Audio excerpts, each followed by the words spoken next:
Sahana Vavatu Sahanau Punaktu Sahaviryam Karavavahai Tejasvidavaditam Astu Mavidvishavai. Om Shanti, Shanti, Shanti. May He protect us all, protect us both, nourish us both. May He give us vigor, may our studies be fruitful and energetic. May we not cavil or disagree with each other. Peace, peace, peace be unto all. So we normally start with some questions. No questions. If there are no questions, there are no answers. You say, may He protect us from who? Is it from evil or from Himself in the game? Okay. So, generally speaking, if we want protection, we take out an insurance policy.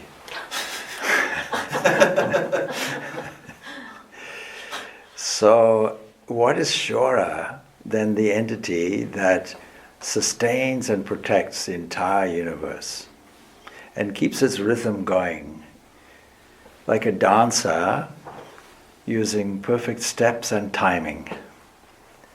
And so when we think of protection, you see, all of the images that are worshipped, for example, in Hinduism, will have this abhaya, fear not, a sign of protection, also a sign of giving. So the Lord gives and the Lord protects. There's nothing else that will protect us. And normally, we think that we'll protect ourselves. Generally, this has only one word to it, that's called egoism. That is the sense that I can manage. I assume that I am a kind of body-mind complex standing in isolation and creating a limited sphere around myself, with the other component of it being other people, places and events that impinge on my independence. That gets us into trouble. Consciousness, which is our birthright, flows through the senses outward. So there's a passage there, you see, in the Kathopanishad will tell us, and it will refer to this outflowing of this consciousness through the senses toward the outside world, toward the objects. But it's this objects that gives us the difficulties. Is there a way that we can somehow stay this consciousness by a systematic and well-designed, well-directed process whereby it doesn't flow out toward the senses? So some wise people, one wise man decided, let it flow inwards. Let me be introspective. And so this chapter, Dhyana Yoga, which we're studying, the Bhagavad Gita, 6th chapter, in the midst of a whole strategy, which is to do with Karma Yoga. So Karma Yoga deals with the outside. We are given a definition earlier on. See how the emphasis of Karma Yoga is there, how we find that is defined as skill in action. So, in amidst that, this is a strategy for the external world. But it doesn't mean to say that in parallel we cannot also have some introspection, how we cannot turn this attention inward. And the rewards of that, we are told in this Bhagavad Gita, is bliss. Of course, bliss comes in different levels, different kinds of categories of bliss, and we've discussed that previously. But that's the great reward. How is it that our attention can go easily outward towards something that is attractive, something that will divert our attention very easily? It's what we call sometimes, those people who know the cartoon, the Homer Simpson syndrome, where somebody is trying to concentrate on a subject, and then a butterfly comes, and immediately, oh, there's a butterfly, and the person goes chasing after that. The butterfly effect. Of course, people use the idea of butterfly effect in a different sense. And that is that It is said, if a butterfly flaps its wings in one corner of the earth, then we feel its effects, it ripple effects everywhere. But that is because we are increasingly discovering a holistic aspect to the whole of existence, that it's all interconnected. You cannot operate independently. That strategy will not work and will confine us within the sphere that we created. There has to be some different strategy. So Sri Krishna lays out karma yoga as a principal strategy for waking life. And it is only really when we master the attention in the external world like this, that we are able to produce a sufficiently calm platform whereby we can easily allow the attention to glide inwards naturally, easily, without disturbance, described as pouring oil continuously from one vessel to the other without a break. That kind of continuous flow of attention, we find, is very difficult for most people because of this engagement with the external world. So the strategy is, let's find out what to do in the external world first. And so to go through life with a sense of, I am protected. No matter what I do, I am protected. No matter what I do, I am nourished. Things are supplied to me unasked. And thought is a very powerful process, very powerful impulse, traveling faster, as it were, than photon speed of light. So that an intention that is issued forth will carry through to its end destination unless suitably neutralized by any counter thought such as a doubt, a temptation, or a fear. But that element of resolve is necessary. So we're repeating some of these things that we mentioned previously. The resolve is necessary, but a certain faith that we are looked after, we are protected. The counter to that is we are alone and frightened and have to deal with everything independently by ourselves. There's that saying in English, no man is an island. It applies to women too, of course. No person is an island. Because of this interdependence, we are this butterfly effect. Whatever happens in any part of the world has its ripple effect, not only in the earth, but throughout the whole universe. How can it not be? And therefore we have this whole image, beautiful image, contained in various passages, Purusha Suktam, for example, where the universe, the whole of the cosmos, is described as a person. Why shouldn't it be so? When we see how this microcosm works, and its repetition, and its rhythm, and its patterns, can we not see it elsewhere? Even if you take a leaf, you'll find its veins, its branches on the leaf are simply duplicates of the stem that is there, and the root. If you take a tree, each leaf is a replication of the trunk and the branches. And so we have to, maybe if we are to find out the physical truth of the universe, we have to maybe think of things in a more holistic way. The very famous scientist, David Bohm, had this attitude. And you see, but he wasn't just a scientist. He made sure that he aligned himself with Eastern philosophy by being a great friend and devotee of Krishnamurti. Krishnamurti has a style of asking very, very pointed questions and making a person think.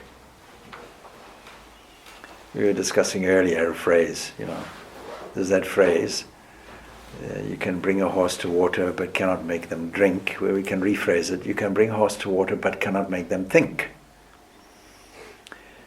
To think in a directed way requires some kind of solid reasoning combined with a solid will. And all of that combined with practice. And so a twofold formula that we discussed last week was this. You have to constantly practice. Abhyasa yoga. You have to constantly bring the wandering attention back to the subject, continuously. There was somebody who... What's abhyasa? Abhyasa, what's that? Abhyasa yoga is constant practice. What does this mean then? Yoga of constant practice. Practicing once or twice won't do it. There was a person who I met today. That person has a whole ranch, if you will, or a premises where they breed horses, look after horses. I'm not sure if it was for racing or what. But I know very little about horses. And what I learned is very painful. Somebody is there? Nobody's there? Oh. Once in Zimbabwe, I was given a horse. And I don't know why. I think it was a horse that nobody else wanted. And I found out for very good reason. His name was Star. It had a white star on the forehead. And I knew nothing about horses. But this horse had a great sense of humor. So, saddling a horse is, if filmed by somebody, also with a sense of humor and a good eye for photography, will make a nice comedy film. Because the horse will be in control if it's not trained well. Yeah? So I only found out afterwards, the only way to train a horse is take a rope and lead it round in a circle patiently till it gets used to it. And it sees really the rope is an extension of your arm, and you get closer and closer and closer. In philosophy, we use a technique, really. That if you want to solve a problem, don't attack it directly, do it indirectly. Just like you make friends with a dog or a horse, look in this direction and put your hand out and let the animal smell the hand a little bit, and then the ear, approach the ear and so on. Don't approach it directly. It will take it as an attack, and it will not be pleased, and you'll see the repercussions of it. Anyway, having gotten this horse saddled up, then getting on top, its sense of humor said, I will not move from this place now. No matter how much you encourage the horse, it says, I won't move. Then ultimately it moves at such a rapid speed, and its sense of humor says, I will head for a fence. And suddenly stop, and the only thing that moves with great momentum is me, the horse rider, over the fence. Anyhow, getting back on, it decided that it would saunter away from its place of residence, its stable, but going back, it raced like crazy. It was headed for home. Its mind was like that. The mind is very much like that. So how do we train it? Beating it won't do. So repressing won't do. There's no psychologist on earth that will tell you, repress your impressions. Repress the unconscious mind. Repress the conscious mind. Repress your habits. Repress your various peculiarities, whether they're negative, normally negative. Don't, anger. Don't repress the anger. Some psychologists will tell you, in fact, dig a deep hole. You're not offending anybody. And there they make an error. Because when you dig a hole with anger, you're damaging yourself. You may not be damaging others directly, but you are damaging yourself. And if we're dealing with something that's holistic, then anger in you is damaging you and damaging everything around you. So this wonderful interaction with others, it comes out in these passages that we dealt with last week. Because here we come up with an elaboration, a very detailed, wonderful, rational elaboration on why we should not do harm to anybody else. There's a golden rule. Even humanists follow it. Do unto others as they would have do unto you. I once gave a talk at Trinity College there, at the Church of Ireland church. They have services, one after the other on a Sunday. The Church of Ireland starts, and then they have to finish on time. And then the Catholics come in, and they also have to finish on time, and then other people come in like that. So we were privileged, when I say we, people, members of different religions, were asked to come in on various Sundays and give an exposition of what they felt from their own tradition the Golden Rule was all about. As you know, if you're a materialist, the Golden Rule is, he who has all the gold makes the rules. But that's not what it's meant. What is meant. Now, Hinduism has a wonderful definition derived from the Mahabharata. And an even better direction is derived here from that section of the Mahabharata, which is called Bhagavad Gita. Because they introduce the concept of pain. Do not do unto others anything that would cause pain to yourself. If it causes pain in them, then the rule is, then if they do it to you and it causes pain in you, this is something you should avoid. Why is this significant?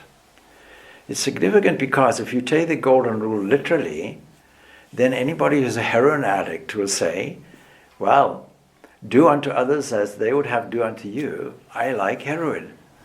So everybody should have heroin. And they recommend that everybody should have heroin and ultimately be dependent on heroin. But that won't benefit society at all. In fact, Swami Vivekananda's definition of morality is oriented around the value of strength. Anything that gives greater strength to the overall is the highest moral position. So when we look at that, it's broader than just an individual. Today you find very often people saying, I can do what I like to my body. It's mine. It has no business anybody else interfering with it. It is mine. It's my possession. Illogically, that's put, because any possession, an object belonging to a subject, creates automatically a subject-object distinction. And we get them mixed up, and this is called egoism or egotism. And that means that our orientation, all our attention, really is centered around ourselves. How to have a spirit of generosity, some kind of revaluation of things is necessary. We have to see things not as, or people not as individuals, either for or against us, in favor of us or not. We have to see something much deeper than this. And so the answer comes here in these passages, which we have been through last week, but it's worth reviewing. So the logic of it is this, and we begin constantly engaging the mind in this way, that is, through bringing the mind back in a progressive way, because nothing worthwhile is ever gotten suddenly. It's all gotten steadily, progressively. The yogi, that is the practitioner of this concentration, and concentration being the highest state of the mind, of the human mind, who has put away all this negativity and wrong thinking, all this action which is egocentric, attains with ease, with no effort, effortlessly, the infinite bliss of contact with Brahman. This we won't repeat, this we went through last week, just to bring you up to where we are at the moment. And then it goes on, his mind being harmonized by yoga, he sees himself in all beings and all beings in himself. He sees the same in all. Sarva bhutastam atmanam sarva bhutani chatmani ekshate yoga yuktatma sarvatra samadarshana. Abiding in all beings, sarva bhutastam, in all beings, atman, the self, is the same in all beings. And harmonized by this yoga, we have a harmonized outlook. That is the consciousness that it flows through the senses. Now still flows through in a revalued way. It sees, what does it see? It sees this holistic view, myself in all beings, and all beings in myself, the same in all. This equality of vision is there. It's a very important term. This wonderful tranquility of mind that is associated with this equanimity, this samatva, this sameness everywhere.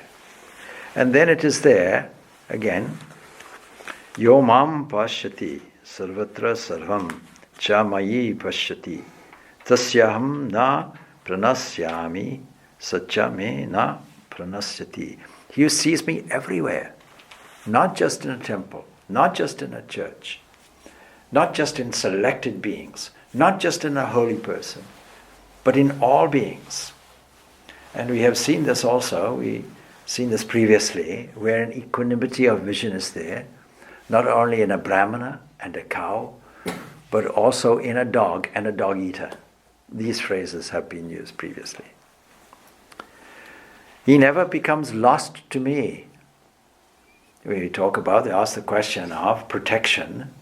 Constantly be aware that we are nourished, protected, looked after by a benign entity where the grace of that entity always flows. In meditation we can't ask for God's grace. It's already there. It comes as thought, it comes as attention. It digests our food. It repairs our cells. It stays awake while we sleep. The Brihadaranyaka Upanishad. It stays awake while we sleep. That entity repairing all the cells, that benign lover that we never thank, that never goes on strike, that never asks for a wage increase, that entity protecting us all, can we not now see that not only in ourselves but everywhere? This is put impersonally at this point as Atman, self. But he says, I never become lost. He puts it in a personal way. I am always there. What a comforting thought that is. Not only do we have the social panacea for all difficulties throughout the world, this equal vision, because it is only one existence operating and manifesting in these different forms. But we feel that we are always looked after. That entity is never lost to us, and we are never lost to it. But Swami, the people that are starving and are being attacked and murdered, they're not being protected. God is there to witness it, but not to protect. That's a good question, and a question that often asked on the basis of a misunderstanding of what this God is. And we're not mentioning God here. We're saying Atman, self. Within that entity is a self. But the universe, of course, runs on causation. And every cause has an effect. When we say Om Shanti Shanti Shanti 3 times, we are asking for protection from 3 areas. One is something caused by ourselves, something caused by others, and what insurance people call act of God. Just things that happen. So these 3 things are there. But you see, what is protecting from the inside is always a protector if we think of it in this way. Those who do not think of God as a protector, those who do not think of God at all, will be in a difficult position. And we all have difficulties, and there are tremendous tragedies in the world. Man's inhumanity to man, because of what? Because nobody sees this equal vision. Nobody sees this equanimity everywhere. I come from a country that right now is in turmoil. When I first came to Ireland, there was somebody who was a school teacher, and they said to me, "We're going to demonstrate. Will you come along with us?" I said, "I'm not a political person, and I'm not a school teacher, and I have no bone to pick in this fight of yours." They said, "Well, come for the experience." So I said, "All right." And it was a wonderful experience, because a demonstration was there with people with placards, obviously not very contented with certain issues, and at the end of it, they had a ceilidh. A ceilidh is some kind of music and celebration. See, it was a kind of festival atmosphere about it, and the police were standing by, facilitating it, and I was moved. Why was I moved? Because where I come from, if there's any hint of a demonstration, there are police roadblocks, or nowadays army roadblocks. Before you can get into the city, you're prevented from coming in. And if you manage to get in, well, then you're in for trouble. You will be beaten. You'll be beaten with iron rods or something like that, severely. And you may be arrested, and maybe some may disappear, and so on and so forth. It's not legal to have any kind of demonstration in some countries. So there is just tremendous inhumanity of man toward man. And these passages exactly address these things. What are the causes of starvation? There are many African countries that are facing starvation. Zimbabwe has been one of those. And Zimbabwe is by no means the worst. Zimbabwe, Mozambique in its day, many countries were like that, facing starvation. Bangladesh, way back a few decades ago. And what are they caused by? Are they caused by man's inhumanity to man? Or should we blame an unsuspecting God for it? We can explode the entire earth and then blame it on the sun if we like. But actually the sun has nothing to do with it. So we have to take responsibility. And sometimes we have to take collective responsibility too. And that is why there are organizations who have a social conscience. UNESCO and other things like that, who have this kind of social conscience. And Ireland has a great generosity of spirit in this direction. But it's very easy, you see, to be immune to these things. You can sit here in Ireland and some local tragedy occurs and the whole country grieves, not understanding that several million died in another quarter of the world, and because it wasn't highlighted in the news, we're immune to it. So how do we get this deep compassion that is inherent in somebody who has this steady wisdom, somebody who has this deep, deep connection, this perpetual connection ultimately with this Atman, this self, what religion calls God?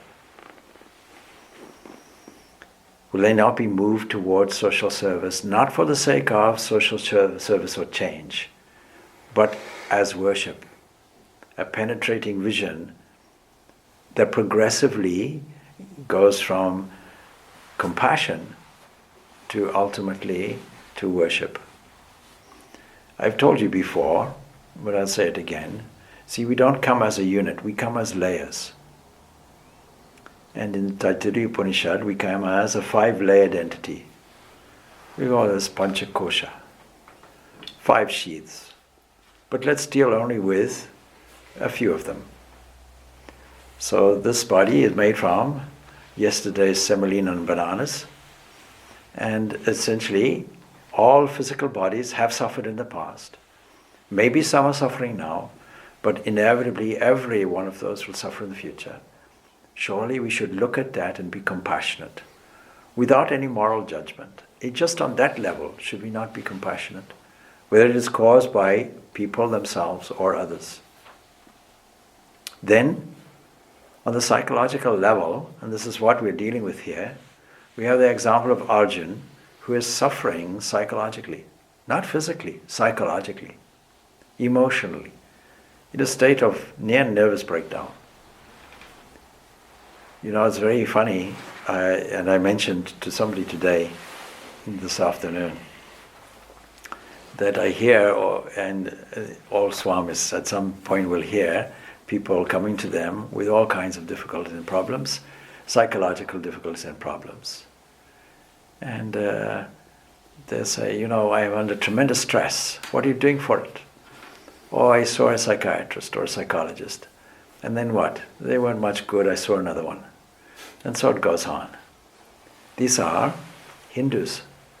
Of course, everybody has these problems, but you wouldn't expect it from Hindus. Why? Because my counter question is like this: well, who's the greatest psychology ever? You know what they answer? Freud. I say, Freud, have you not read the Bhagavad Gita? Have you not seen how somebody in nervous turmoil, tremendous stressful situation, a life and death situation, Have you not seen how all the symptoms of a nervous breakdown are there? A person cannot hold their bow, shaking, weeping, all of the symptoms of a thorough nervous breakdown. And you see, the remedy is not the Western remedy or psychological remedy. It is called the psychological remedy, modern psychological remedy of assuming something is wrong and missing and we have to change or improve it. Take somebody back to their childhood and ask them questions. Please, lie down on my proverbial couch and tell me what a fool you've been for the last 40, 50, 60, 70 years. And pay me for it. You tell me what a fool you are and then give me money for it.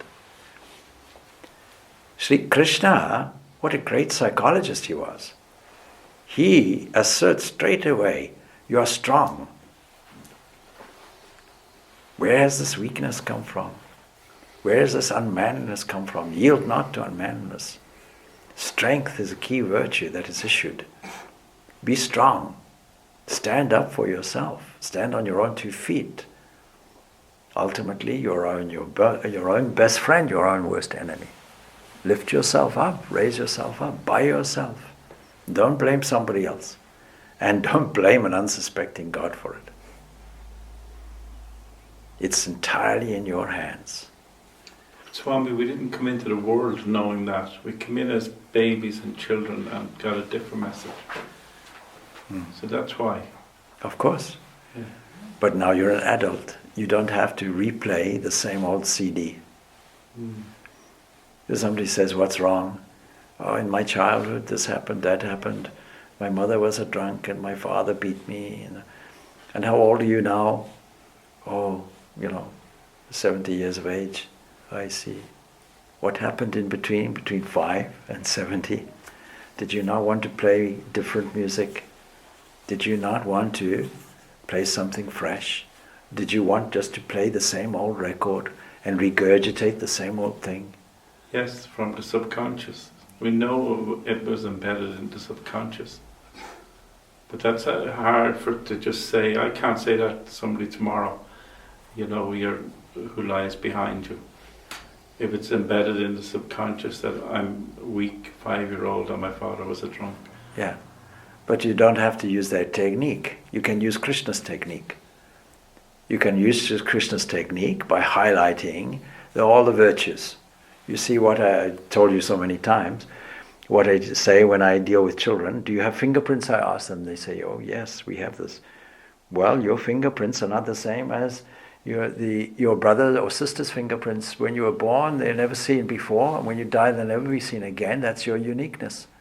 Are you special? Do you have a role to play in the drama of life? But who teaches these things? But Scripture teaches these things.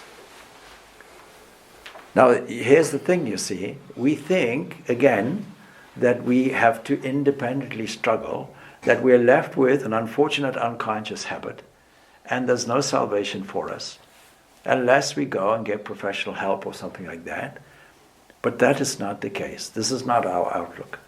Our outlook is not from a position of weakness, it's a position of strength. We start off by saying, thou art that, you are strong, you are free, water cannot wet you, fire cannot burn you, wind cannot dry you, you are the immortal, infinite, invisible. You are perfection itself. And this was the outlook that somebody like Jesus had. This is called spiritual healing. Seeing that with a penetrating vision beyond all the external layers, seeing this, the truth of these very passages, seeing this immortal self within, will then not have a penetrating effect? Will it not have a counter effect where things improve? Will the blind not see? Will the lame not walk? Will the dead not rise? And in recent times, will a country not rise in merely 5 decades? Krishna. In 5 decades, the shackles broke. So I absolutely take on board the idea that we are conditioned in various ways. But that's not to say we can't change it. In fact, we have to change it. There's no other way but changing it. And this is what Sri Krishna did. He changes Arjun's whole outlook. from a position of weakness to a position of strength. It is inherent weakness. And according to the definition that I gave, Swami Vivekananda's definition concerning morality, if strength delivered overall is the highest moral value, then weakness is the opposite of it, is the most immoral. Any religion that teaches you weakness is therefore immoral. I'll be as bold as to state that. And they do teach that. They do, You're yes. a sinner, yeah. Yes, because the priests, the pundits and the mullahs want to divide everything, and the philosophers and mystics want to unite everything. And it's the same in science. Biology wants to divide everything. The people in the Large Hadron Collider want to find more elements of the Standard Model. And the great physicists want to unite everything and create a grand unified field theory. It's in unity that we find the answers. It's in unity that we find the basis of peace and solidarity. It's in the unity that we find the truth. That's why Brexit is such a major failure. It is. This is Unity is everything. no comment. You're not a political animal, you said earlier on. So. Sarva bhuta stitam yomam bhajate ekatavam ashtitaha sarvatha vartamano pisa yogi mayi vartate. He who established in oneness, not in division, in oneness, established, worships me, he makes it personal now, away from the impersonal Atman, worships me, a personal God, the protector, the nourisher. What do you exactly mean by oneness?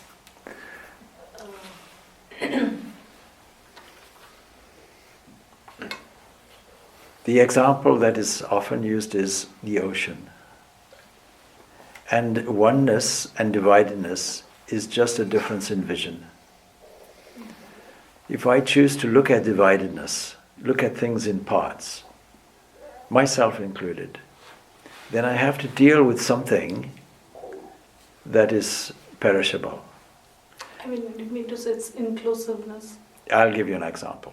Let me give you an example. This is an example that most of you know I often give. Supposing there is the example is the example of frog scientists. So I suppose, being a story, we have to say once upon a time there were frog scientists. Don't ask me how frogs can be scientists. This is merely a story. Frog scientists, they had to examine what is a cone. You know a cone? So what happened was there was a professor who helped them by introducing a cone into the water. Only the frogs had one problem. They had a dimensional deficiency. They couldn't look up or down. Horizontal vision was the only thing they had. Vertical vision they didn't have. Unable to look up and down. Do we also have this dimensional deficiency? We do. We only have 5 photographs of the universe. If we had 6 photographs, 6 senses, things would look different. Of course, we can include the mind, 6 senses. If we had 7, 8, 9, 10 senses, we'd have a different view. If we had X-ray vision, I always joke, we would complement each other on our bone structures. See? If we had less, then it would be different. And there are animals that have these different things. We could have a very great philosophical debate on the truth of night and day vision. An owl will say, this is day, and it's night to us. Or we would say the opposite. See? Things look different from different perspectives. We are only seeing, through the senses and the mind, a fragmented version of what the whole universe is like. Because we cannot see the whole, the oneness. It is only through this yoga practice, through continuous practice and detachment, that is abhyasa and vairagya. And even Patanjali highlights these 2 aspects, that we are able to get a glimpse of the whole I'll give you two examples. The frog scientist, now we'll finish that, is studying the cone, but it appears to the frog as a point, because he can't look up or down. Then it appears as an evolving circle of increasing width. And then ultimately the cone drops, and he may go back to his laboratory and commiserate. I was the witness to Mr. Cone's birth as a point. And then I was witness to the evolution in time, because I timed it, of how it evolved in increasing circles. And then I was witness to his death, and now I'll go back to the laboratory and discuss when will it reincarnate. The fact is, we couldn't see the sum totality. And without a vision of the whole totality, we have not much of a concept of oneness. The experience of oneness, that is what we're looking for. First of all, the principle of it, and then the practice of it, the understanding of it as it is. At least in principle, we have the basis for not damaging another. When you're damaging another, you damage yourself, not understanding that you're part and parcel, at least that much, of the whole. And these passages will tell us. So the other example will be like this. Well, you ask, yeah. Yes, if in our everyday experience, say in social life or in work life, if we're drawn into conflict, just on a minor conflict, how do we remain, in a sense, do we engage in that conflict while in yoga? I'm using my own language now here now. Or instead of going into the ego and going into it the wrong way, how do we remain in yoga? Okay, so ask this question now to Krishna dealing with Arjun, and what was his remedy? So far, what is his remedy? Surrender to him. One-pointed concentration on. One-pointed concentration, but the idea that all your actions really are not as you interpret them. That is, we normally act in order to get some result. But the whole of Karma Yoga is doing the same action without any understanding or attachment to a result, or wish for a result. Surrendering the fruits of all your activities, because they're not yours. Your energy, it's not yours. We claim it as ours, but it's not. It's nothing to do with us. This is borrowed energy. If we put a claim on it and say, I'm an agency, that could be a position. I'm an agency for God's grace to flow through me. And God's grace arrives at this substation as thought and many other things, energy and so on, and it gets distributed to others. We can think of it that way. That means the fruits are not ours. There's one approach that we can use, a devotional approach, to say at the end of the day, at the end of our endeavor in God's vineyard, as Jesus puts it, we can take the fruit of our actions and offer it, surrender it to the Lord. Mentally do that. Lord, this is yours. Give a small report to the chief executive of your life. Your individuality incorporated. And say, Lord, these things I did today, some of them were good. This was your return. I returned it 100-fold, or I didn't make any return. Or these are things that require improvement. I'll do better tomorrow. But in any event, I am just your agent. I am just your instrument. See St. Francis of Assisi, Lord, make me an instrument of your peace. I'm just an instrument, just a channel. The car, if we personalize it, some cartoons do that. They personalize cars and make them talk. And trucks talk, and they move the bumper like this, and this a voiceover comes. All these cartoons are there on the basis that maybe cars are actual things, and an interest in artificial intelligence will give personalities to machines now. But the fact of it is, they're just parts. They're just things, materials assembled together. And this body is just organic materials assembled together. And the mind is just the subtle version of it. Organic materials, if you will. Materials, universal elements, sewn together and presented to us in waves, which we call chitta. So this chitta vritis, these waves within the mind stuff are there. And we take ownership of it unnecessarily. See what Patanjali's definition of ego is? when we identify, when the seer gets mixed up with the scene, when the subject and the object start getting mixed up. Meditation is the process of separating that. What Patanjali calls kaivalya, separating this like a stalk. So this is the process that we are involved in. I was going to give you another example then of oneness.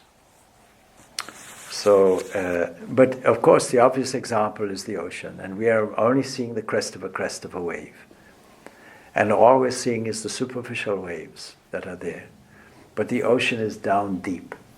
And so many of the examples that mystics give in terms of spiritual progress or spiritual realization is couched in this language of the ocean and waves.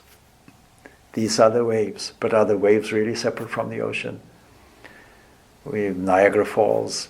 Ahead of Niagara Falls is Lake Erie. Is the water from Lake Erie different and separate from that in Niagara Falls, or the water that flows thereafter? Or is it the same water? Is it 2 parts hydrogen, 1 part oxygen? Is it not just one and the same thing? So we have to understand and appreciate the sense of oneness.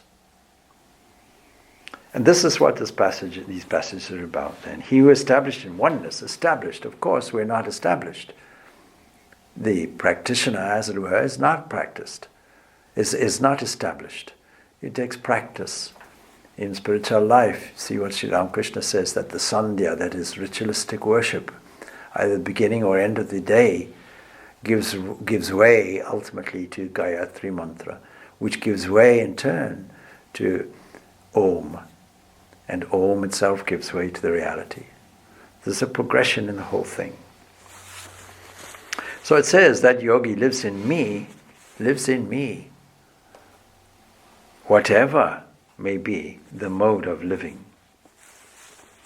See, the knower of Brahman is described as conscious, that Brahman alone is putting on the appearance of the many in the universe.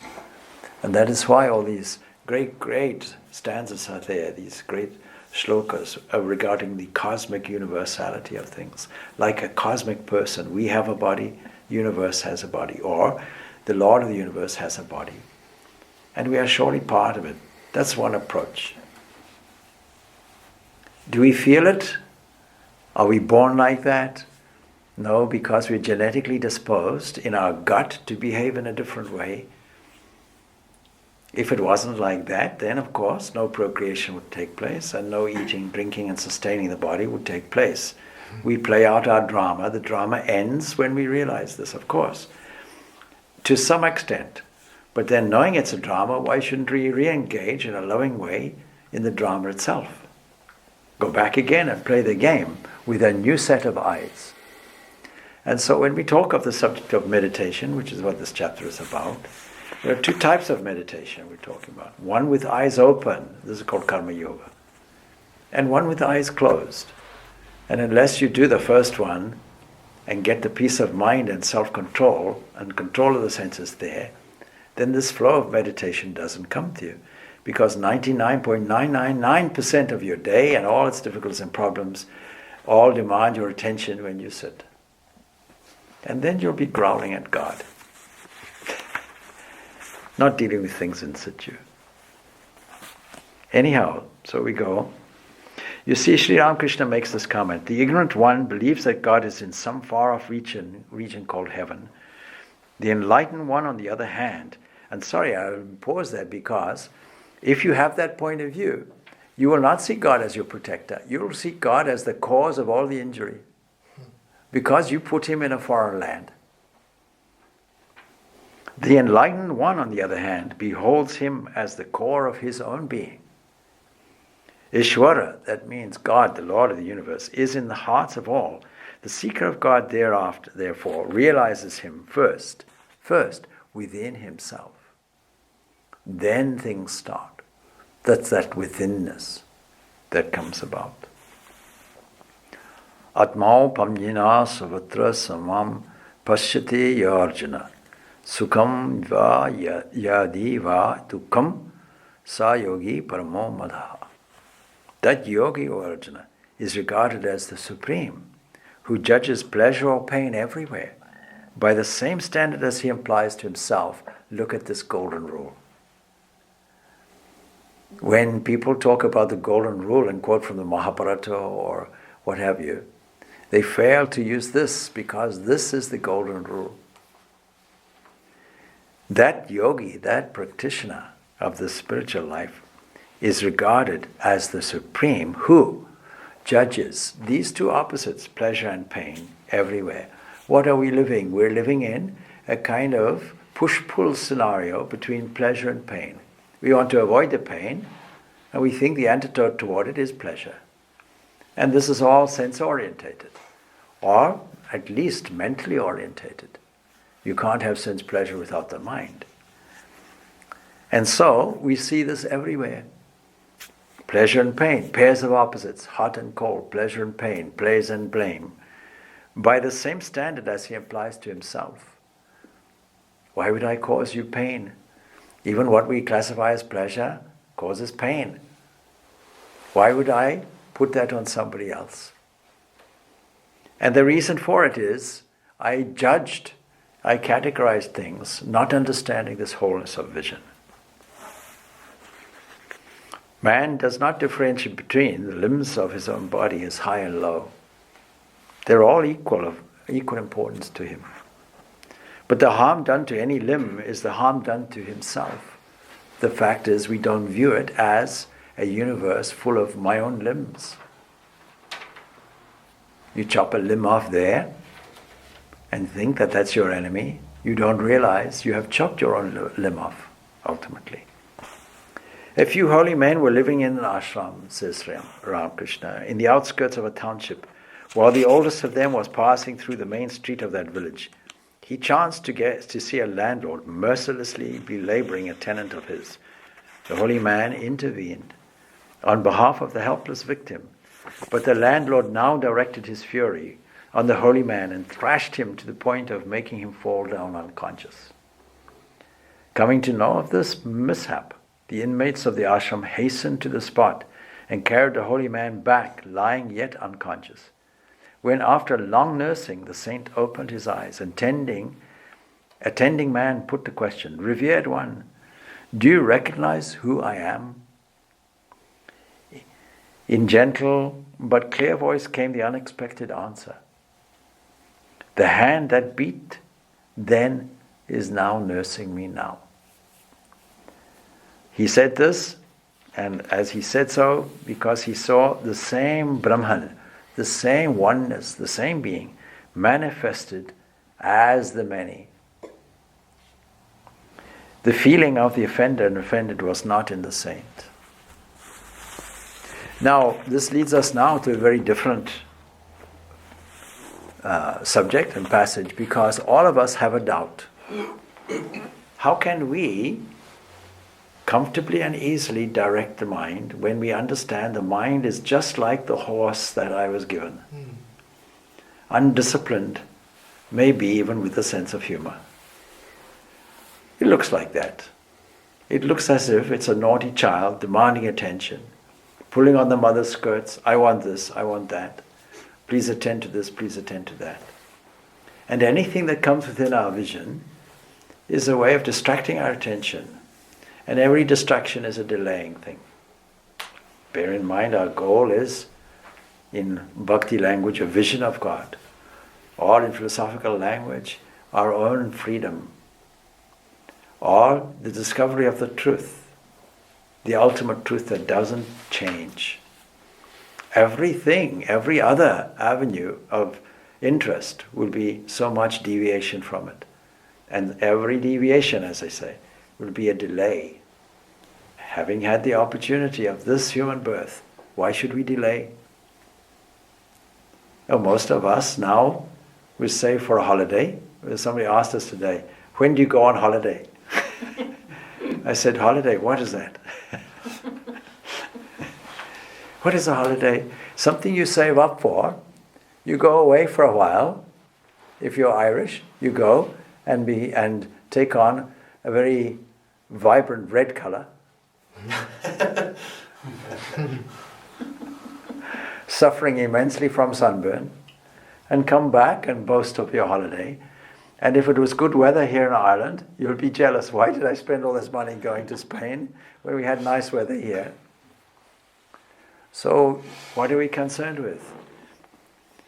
See, there are many people who will tell you the afterlife is much better. Save up your whole life for the good afterlife. Be a good person, you'll have a solid afterlife. It's a bit like saying, I'll save up for my holiday, but you see, once the holiday is over, I have to come back. So why not purchase a one-way ticket? Why do you want to purchase a return ticket? That's the thing. With all the equipment and capacity to do it, why don't you do it in this life? Now that becomes a challenge, maybe an uncomfortable challenge for some people. But here's the thing. If you present that ideal and understand everything is possible and relate it to every human example. There was a lady here who, Juma was here, she practiced on the harmonium. She said, I haven't played this for a long time. She went home, she practiced. Somebody who doesn't play that instrument may have this fear. It's some impossible thing, and yet this is a special person. I can't do it. But the fact is, if you practice, you can. And here's the formula. Practice and detachment. These are the two things, the two aspects of this formula to be this yogi, be a progressive, steady, internal opening, if you want to put it that way. Everything is possible. You can see people in circus, and you'll for sure say, these people are specialists. I can't bend like that. They put their feet on their head. They'll do a back bend, and it looks as if there's no spine at all. There are people who fly through the air and do somersaults. And the audience gasps with breath and gets amazed. And everyone says, I can't do that. But with practice, with determination, with will, with resolve, and with continuous commitment to it, we can all do it. I never took an art lesson in my life, but the necessity for painting a picture was there, and I took it. And I discovered it was a meditation. That when you paint a face, whether it's Shiva's or Vivekananda's or some other saint, some holy person, you take on the characteristics on the basis that the rule in meditation is whatever you meditate on, whatever quality you meditate on, comes to you. If you meditate on strength, strength comes to you. Meditate on purity and holiness comes to you. Meditate on your neighbor's nose, the one you want to put poison in their coffee, then poison comes to you. That's the fact of it. So, this penchant for directing the mind, this capacity to direct the mind is in all of us because we know how it works. We know that at any moment's notice, our attention can be drawn to something more interesting. And we have to learn the art of understanding that the beauty behind the beautiful is much more attractive. And we have to learn that the inner self is much more blissful than any outward entity or reward or object. We have to learn that the joy of understanding and tuning into this oneness far surpasses any other joy that is there. We can think of it in a reward way in the beginning, but ultimately we understand because of this oneness that it is attuned to something that is a being, not a becoming, no future orientation in it. There's a present sense about it and a constant tuning into it, which creates an internal upliftment, an internal rapture. You get used to that. But the mind can still kind of go off though, right? Even if you Absolutely, absolutely. And this is Arjun's question. So Arjun's question is this, and here we have 3 stanzas here to do with the restive mind, and he is as concerned as you about it. So he says, Arjuna Uvacha, Yoyam yogastaya pruktaha samyena madhusudana. Itasyaham na pasyami kanchalatam tat stitim stiram. Steadiness. Stiram, steady, continuous. Stitim, continuous steadiness. Question is like this. This yoga of equanimity, seeing this self-area, training the mind in this way, taught by you, and he labels him slayer of Madhusudana. I do not see any stability for it, because restlessness acknowledges some 5,000 years ago, to this day, all humanity have the same difficulty, a restless mind. So that's acknowledged. And then you see, he adds, expanding on it, Kanchalam hi mana Krishna, pramati Bhagavad dhritam, tasyaham nigraham manye, vayor iva suduskaram. The mind truly is, O Krishna, restless, turbulent, strong, obstinate. I deem it as hard to control as the wind. I may add my own commentary, as a horse. Mm. And the wind, who can control the wind? You go outside, control the weather, difficult. Mm. You go and say to a tsunami, please stop, like King Canute, the legend of that. The waves came, and it was reported that this Danish king decided, I'm a royal person, even the waves will obey me. Unfortunately, he drowned. So this yoga of equanimity taught by you I find is a difficult thing to grasp, because the mind is restless, it's turbulent, it's strong also. It seems to have its own will, it's obstinate. So how can I deal with this? And of course, Krishna alone is capable of taming this formidable mind. And so he tells us the way of cultivating the mind is shown now. Shri Bhagavan Uvacha, the Blessed Lord said, Asam Shayam Mahabhahu Mano Dunigraham Chalam Abhyasena Tukunteya Vairagina Chagrahyate. 2 things given to you. Doubtless, he agrees. He doesn't dispute it. I agree. Doubtless, Almighty armed, the one who has the potential to control this. The mind is restless, hard to control. It's not easy. Nothing worthwhile is easy.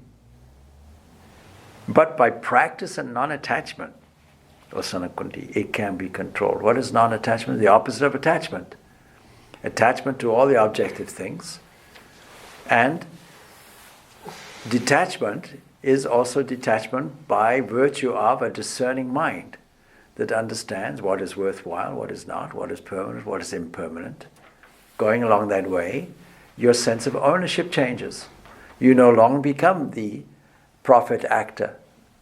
You become something else, and you can detach from it. So, practice. If you want to play the harmonium, practice. If you want to play a violin, practice. If you want to enter the Olympics, practice. If you want to be a rugby star, practice. If you want to climb Mount Everest, practice. If you want to master anything, practice is required. Once or twice, no, daily. We were hearing there's some young children, or at least one child, I think it was related, and they were practicing things like the Vishnu Sahasranam every day, practicing, repeating it, reciting it, becoming a master in it. Everybody has the capacity to do it. What's that called, Swamiji? Vishnu? Vishnu Sahasranam, 1,000 names of praise of Vishnu. Oh, it doesn't really. Yeah. A useful thing for anybody, and in fact the Catholic Church also has it. It used to be, how does it go? The litany, isn't it? Litanies, yeah. Thou art this, thou art that, and so on, all of those kinds of things there. So it's a universal technique. You take the beloved, just as if you fall in love with somebody, what will you be saying day and night? Oh, your eyes are like this, your ears are like this, nobody says you're carrying your septic tank in, nobody gives glory to that. But all of these, you are the sun. Septic tank. Yeah. You are the sun, you are the moon. You see, all of these kinds of things. You are generous, you are loving, all of these things we say in human relationships. So much so now, let's look at this divine entity that is the beauty behind beauty, that is the one that lights the sun. All of these things. And what is useful sometimes in spiritual practice is to make your own praises, not to follow another, to say, oh, thou art this, thou art that. What a glory, what a glory, what a glory. At every twist and turn, do it.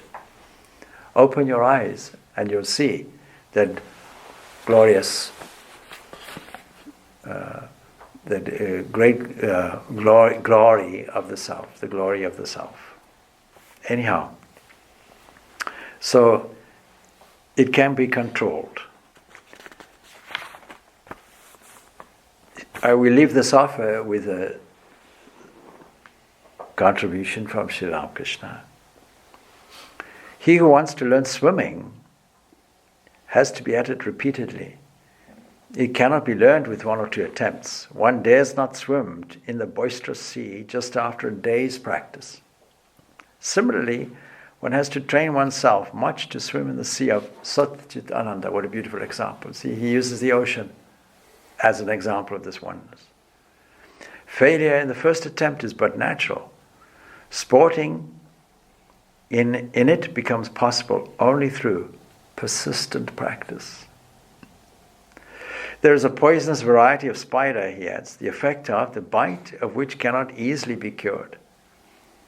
A spell has to be cast first over the patient with the root of turmeric. Otherwise, no medicine will have any effect on the poison. The worldly man is bitten by the spider of lust and greed. These two genetic directives of procreating the species and eating and drinking to sustain an individual physical life is what is called lust and greed. These are genetic directives which we can transcend because we are not that. Unless the spell of non-attachment be invoked on him, no spiritual practice of his will ever bear fruit. So we'll pick up next week. To whom is yoga possible is a question, and to whom else is it impossible? And so the scope is clarified. And next week we'll progress a little bit further because we're nearly at the end of this dhyana yoga with a few more stanzas to go. But the subject of it really will be this understanding of this difficulty that we all have. A blatant acknowledgement, this is not easy, but several qualities are required.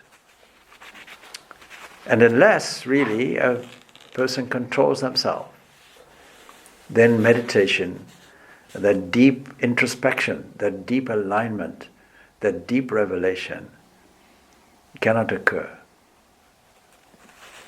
So you have to take all the right means. And then another comment from Arjun is given. What about those who are able to fully control themselves? What about if we fall short of this goal? This is something that concerns all spiritual practitioners. What is their fate? Is all effort wasted? And Sri Krishna answers this question, and we'll pick this up next week. Om Shanti, Shanti, Shanti, Shanti. Peace, peace, peace be unto all.